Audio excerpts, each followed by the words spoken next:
We're going to be ranking the Gen 1 OU moves that I have seen. This includes all of these moves from Generation 1 that I've seen. And whenever we get into things like clamp and like wrap, things that are similar, we'll just go ahead and be ranking them all together whenever we get there. All right, so let's get into it. First off, we have agility. Agility raises your speed by 2 stages. Now, I think agility is niche. And by the way, all these criteria are fully within the Gen 1 OU landscape. So this is not ranking it in the Pokemon games or in any other game. This is purely for Gen 1. And I think agility is niche. You're only running agility on Zapdos mainly. And I mean, raising speed by 2 stages is good if you're trying to sweep. It's not totally useless, but still, it's not all bad. It's not the best thing in the world. It's not the worst thing in the world. It's just really a speed raiser. I mean, it's like you would see in Gen 3 OU, where you're mainly just seeing that on Metagross. It's unique to a specific Pokemon, but what it does on that Pokemon is pretty good, turning it into a nice little sweeper. Next up, we have Amnesia. Amnesia is good, in my opinion. Amnesia raises your special by 2 stages. Now, this is crazy overpowered in the modern days, where if you got something that raised your special attack and special defense by 2 stages, it would be absolutely ridiculous for any metagame. But in Gen 1, the only Pokemon that got Amnesia was Slowbro and Snorlax, at least in OU. And with it on those two, it can't take full potential. It can't take full force on those Pokemon. So if this was on something like Chansey or something ridiculous like that, it would be absolutely broken. And we see that in Generation 1 Ubers, where it's on Mewtwo and it's absolutely broken. It's busted. Next up, we got Blizzard. Blizzard is the first meta staple. So many Pokemon run Blizzard. Tauros runs Blizzard. Starmie runs Blizzard. Chansey sometimes runs Ice Beam, which is fairly similar to Blizzard.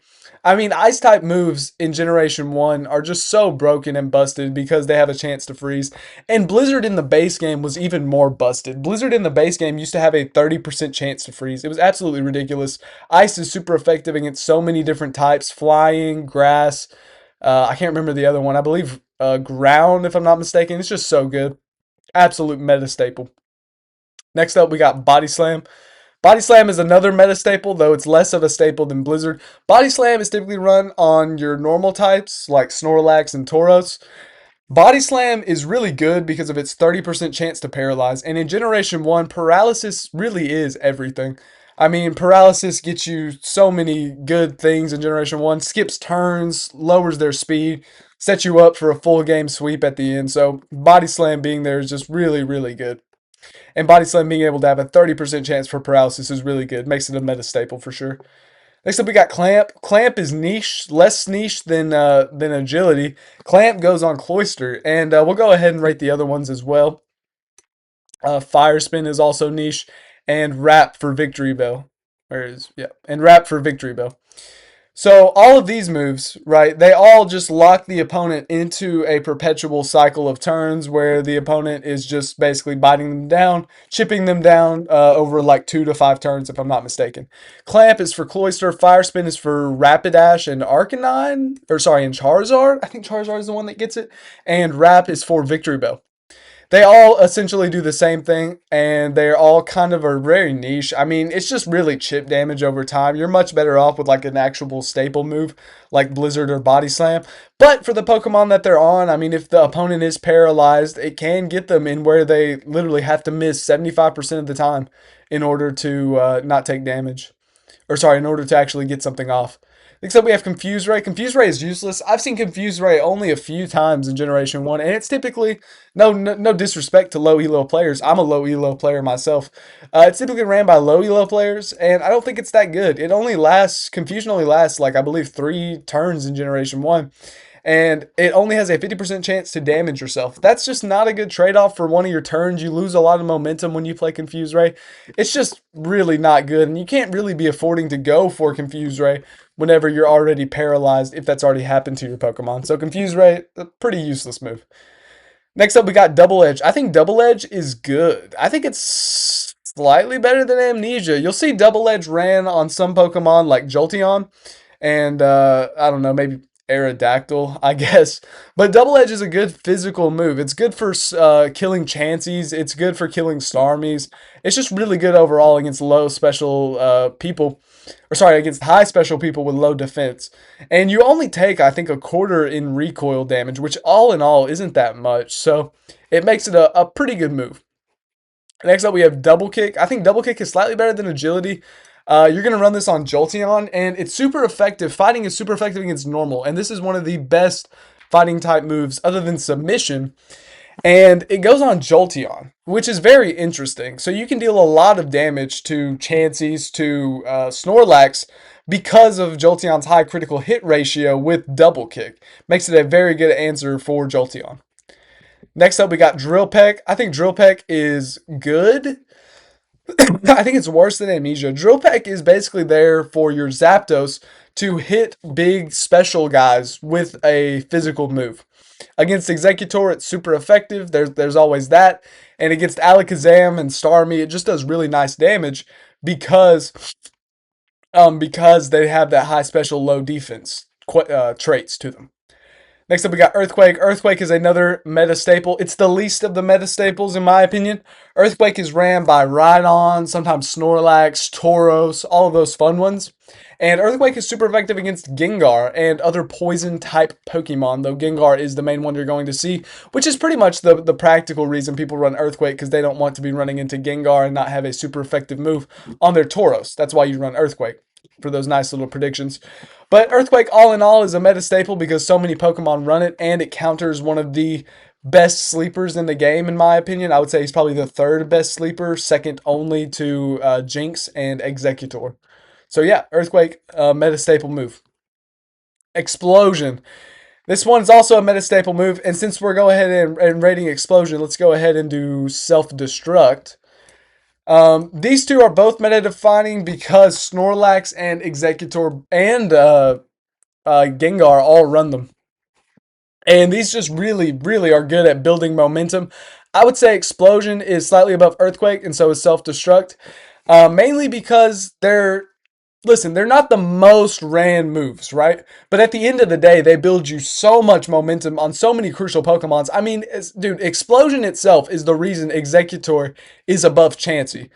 And if that's not a meta staple move, I don't know what is. Like, that's the reason Executor is rated higher for me personally than Chansey is. Next up, we have Fire Blast. I don't know. I think this is kind of niche. I think Fire Blast is fine, but there's so many things that resist Fire Blast, like Starmie, like Rhydon. It's just not good to have Fire Blast. The only reason you would ever run Fire Blast is for Executor, purely for Executor. And I mean, that's not where you want to be. You don't want to be just countering one thing on their team. You want to be running good moves like Blizzard, like Body Slam, that counter pretty much everything because of their crazy secondary effects. And don't get me wrong, Burning in Generation 1 is fine, but it's just not as good as Paralysis or as Freeze is in Gen 1. Next up, we got Fury Swipes. Fury Swipes, in my opinion, are kind of good. I think they're slightly better than Drill Peck. Fury Swipes is your Persian answer, along with Slash, to Snorlax. With the high critical hits, Fury Swipes and Slash do very similar damage and do a lot of damage to whatever Pokemon they're targeting.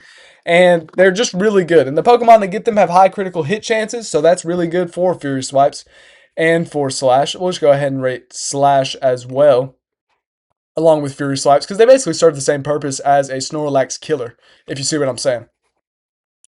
Next up, we got Hyper Beam. This is a meta staple move. Nah, I'm just kidding. This is a good move. This is going at the top of good moves, though, for sure, because Tauros, I mean, some would debate it's meta staple. I don't think it is, because you're only using this 2 to 3 times tops in a battle. You're using Body Slam almost every turn with Snorlax. You're using Blizzard almost every turn with Starmie. I mean, Hyper Beam only gets used a few times, but when it does get used, it's very crucial and very, very good. So it goes at the top of good for that. I think we all know what Hyper Beam does. There's no need to harp on it. Sweep at the end of the game, 150 base power, and you don't have to recharge if you kill the Pokemon. Absolutely busted. Next up, we got Hyper Fang. I think Hyper Fang is useless. Nobody should be running Raticate in Generation 1. What are you doing? Please go back to UU or Inu, wherever that Pokemon's at the moment. I have no idea. Yeah, Hyper Fang, just not all that. Not all that. Not good. It does damage, you know. All right, next. Hypnosis. This is a meta staple.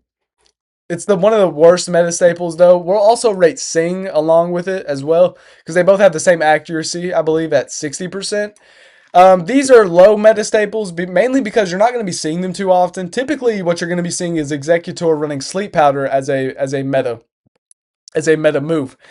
And Hypnosis and Sing are the less accurate version of that, aside from Spore, which is 100% accurate. I guess you could say Sleep Powder is a less accurate Spore.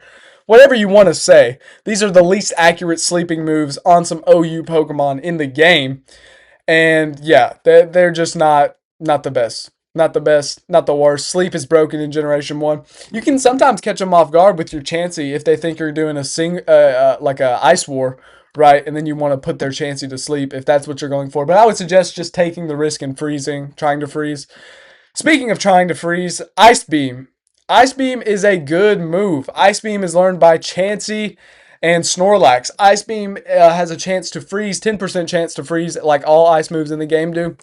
And it's overall just a phenomenal momentum building tool. I mean, you literally get the freeze off, you one hit KO their Pokemon, basically.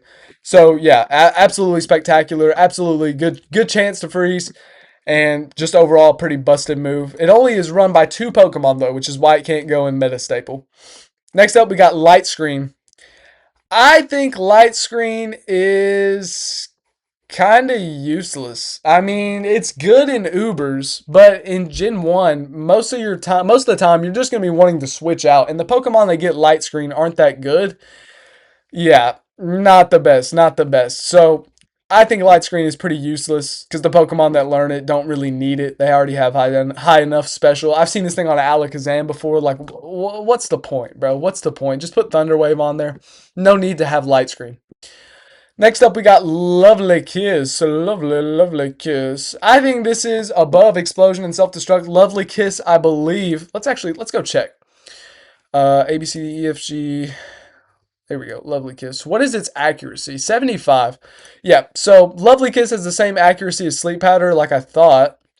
So we're just going to put them both up in here. Now, these are meta staples because they are the highest chance to put the opponent to sleep.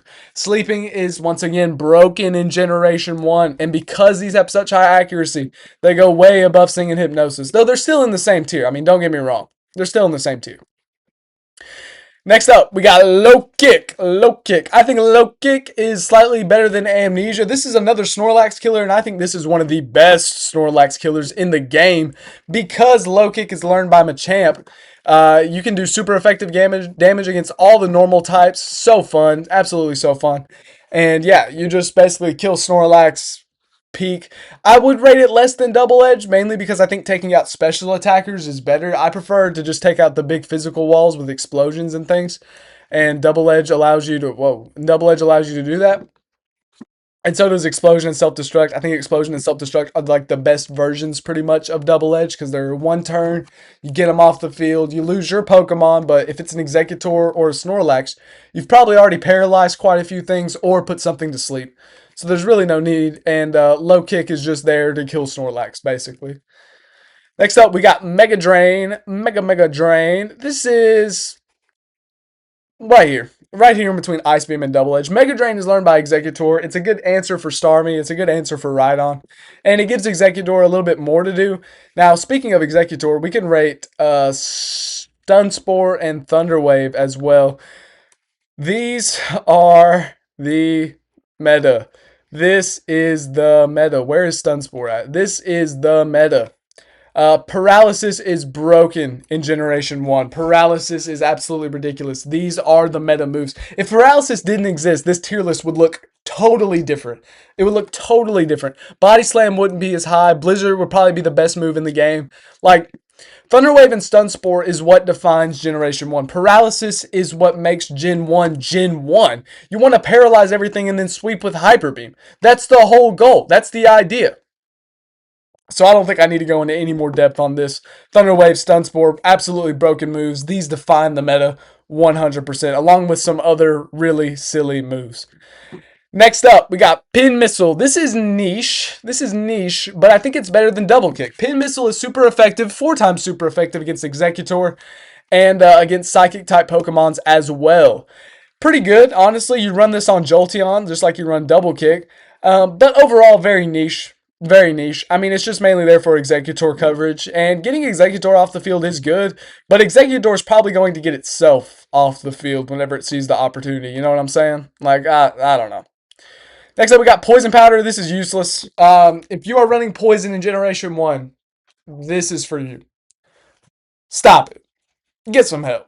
Like, bro, Poison, it's so bad. It's so bad in Generation 1. I don't even know how much, like, how much does Poison, bro, how much damage does Poison do each turn in Gen 1? Let's see. Let's see. How much damage? 1/16th? 1/16th, bro. What? 1/16th? Get the bro. Bro, get the